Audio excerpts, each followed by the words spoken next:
जय शिव शंभु। दोस्तों, कैसे हैं आप सब? आशा करते हैं अच्छे होंगे। इस बार सावन का महीना शुरू हो गया है और 4 जुलाई से इसका शुरुआत हुआ है। दोस्तों, इस बार सावन 59 दिनों के लिए आया है। अगर आप हमारे वीडियो को देख रहे हैं तो मेरे चैनल को सब्सक्राइब कर दें और बेल आइकन प्रेस कर दें दोस्तों। और हम सबके मन में भक्ति जगाया है। दोस्तों, सावन का महीना भगवान भोलेनाथ का पसंदीदा महीना है। इस महीने में भगवान भोलेनाथ चारों तरफ अपने भक्तों को दर्शन देते हैं और हम सभी भक्त कांवर लेकर भगवान भोलेनाथ के पास जाते हैं और उन्हें भांग, बेलपत्र और जल चढ़ाते हैं। दोस्तों, हमारे इस भारत के प्रकृति में, भारत के संस्कृति में एक अद्भुत नज़ारा देखने को मिलता है।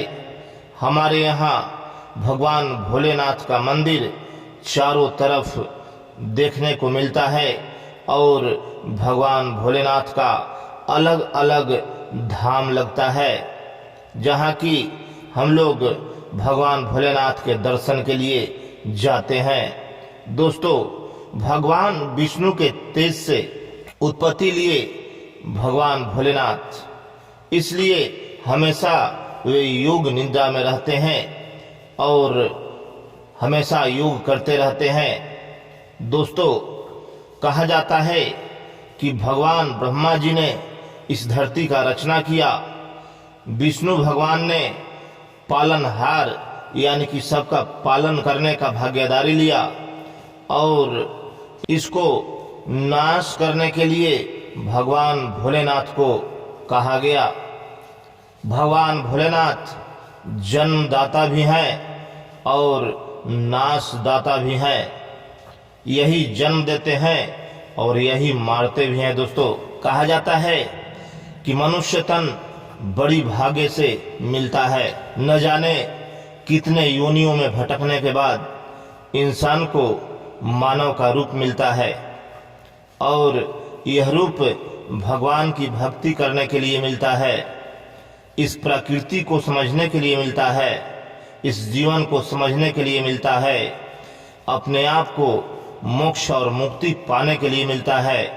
लेकिन दोस्तों, जब हम यहाँ इस धरती पर जन्म लेते हैं तो माया जाल में उलझ जाते हैं और समझ नहीं आता कि हम कौन हैं, क्या हैं और किस लिए इस धरती पर जन्म लिए हैं। लोग माया जाल में भ्रमित होकर सभी अपने उद्देश्य से भटक जाते हैं और कोई बाल बच्चे में लग जाता है, कोई नौकरी में लग जाता है, तो कोई अलग अलग काम धंधे में लग जाते हैं। भगवान की भक्ति तो भूल ही जाते हैं, भगवान भोलेनाथ का पूजन करते हैं। लेकिन दोस्तों, हम सभी को भगवान का भक्ति करना बहुत जरूरी है और तभी जाकर हमें मोक्ष मिलती है और आने वाले जन्म में हम सबको सुखमय जीवन मिलती है और अच्छे घर में जन्म होता है।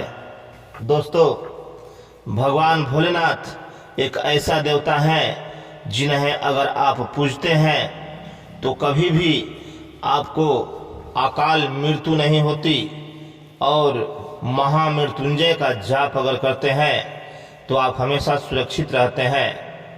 महामृत्युंजय का जाप करना बहुत ही सुंदर बात है दोस्तों, इसलिए सावन के महीने में महामृत्युंजय का जाप कीजिए, नमः शिवाय का जाप कीजिए और भगवान भोलेनाथ को जल अर्पित करते हुए उनके साधना में लीन हो जाइए।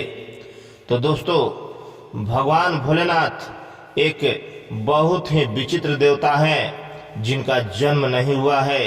वो अनादि काल से इस पूरे ब्रह्मांड में उपस्थित हैं और हम सबकी रक्षा करते हैं। भगवान भोलेनाथ के पूजा करने से हम सबका दुख कष्ट का नाश होता है और हमें एक अलग ही तरह की अनुभूति होती है। दोस्तों, सोमवार के दिन अगर आप भगवान भोलेनाथ को जल अर्पित करते हैं तो उसका एक अलग ही फल मिलता है और हमें सुख की प्राप्ति होती है।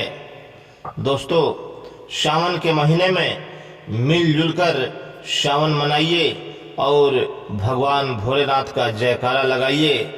चलते चलते आप सबको जय शिव शंभु, जय शिव शंभु।